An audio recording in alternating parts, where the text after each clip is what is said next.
If you want a leg workout that doesn't just burn, but actually forces growth, strength, and control, this is not a random routine. This is a complete leg training blueprint, built step by step, with intention behind every single movement. This is an entire leg training sheet. It is a workout that emphasizes the quadriceps, meaning the front part of your legs, while also heavily activating the glutes. I'm going to give you everything: the exercises, the exact order, the number of sets, repetitions, whether the load should be heavier or lighter, and even the most advanced technique for each exercise. Before we start training, I need two things from you. First, a dynamic warm-up. Get on the treadmill or a bike and do 5 minutes at a pace that makes you slightly breathless. This prepares your body for training, sends blood to the muscles, and raises your body temperature.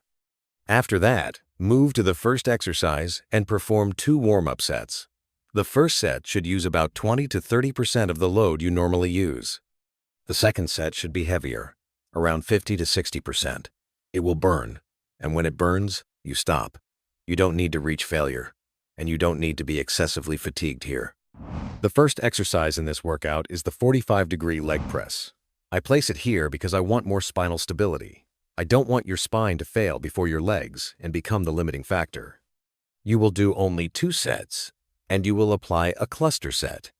Here is where the beauty of this workout begins. I like to start the training with a higher load to bring a strong tension stimulus. You will choose a weight that you could normally lift for about 6 repetitions. This is a heavy load. In the cluster set, you will do 4 repetitions, rest 20 seconds, then do 4 more, rest another 20 seconds, and repeat. You will reach 4, 8, 12, and finally 16 total repetitions with a load you would normally only handle for 6 reps. This is a cluster stop. The goal is high volume with high load. It is powerful, effective, and very controlled. Do not reach failure. You perform 4 reps, rest, repeat, until you complete the cycle. That entire process counts as one single set. After that, rest for 1.5 to 2 minutes before the next set. Second exercise, free squats. I do not recommend Smith squats here. Stay away from them. This is free squat work. If you say you can't squat without Smith, then it's time to take the training wheels off the bike. You will perform 4 sets, using a load that brings you close to 10 to 12 repetitions. Get close to failure, but do not reach failure. Squats are dangerous when pushed to absolute failure. You don't need to hit an exact rep number 9, 10, 12, or even 13 reps are fine. The method here is no reps. The focus is not on counting repetitions, but on muscular fatigue and muscular perception. Rest around 1.5 minutes, or longer if needed depending on the load. There is no advanced technique here. This is pure, raw work. Third exercise, Bulgarian split squat. This exercise shares characteristics with the free squat because it involves both hip and knee flexion, but since it's unilateral, it creates a very different stimulus. You will do 3 sets. The advanced technique here is the drop set. You will perform the Bulgarian squat, holding a dumbbell in the hand opposite to the working leg. When you reach near failure, carefully drop the dumbbell on the floor, then continue performing bodyweight repetitions. Repeat the same process on the other leg. Start with your weaker leg. Count how many reps you complete, then match that number with the stronger leg.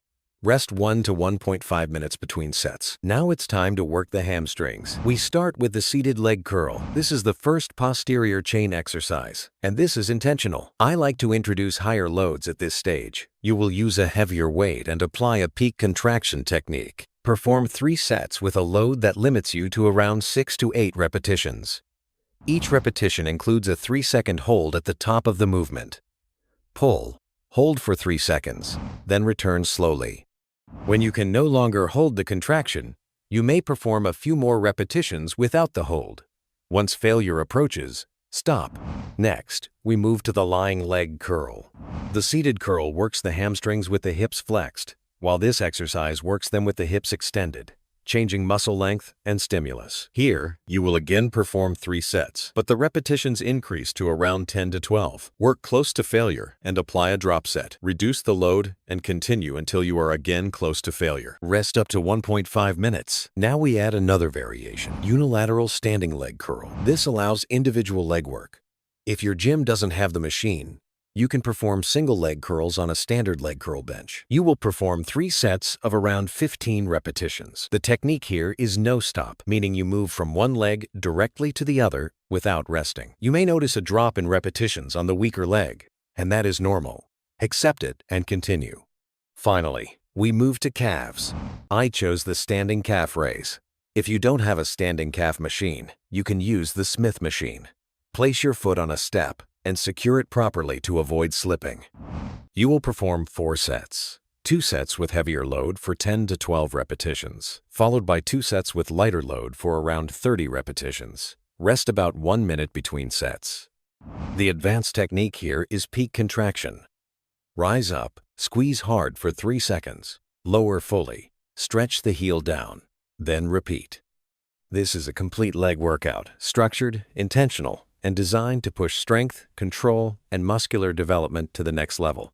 Don't forget to show your support by giving the video a like, leaving a comment, subscribing to the channel, and turning on notifications. Anyways, guys, that is it for today. Thank you so much for watching. Good luck with your training, and until next time, keep moving, my friends.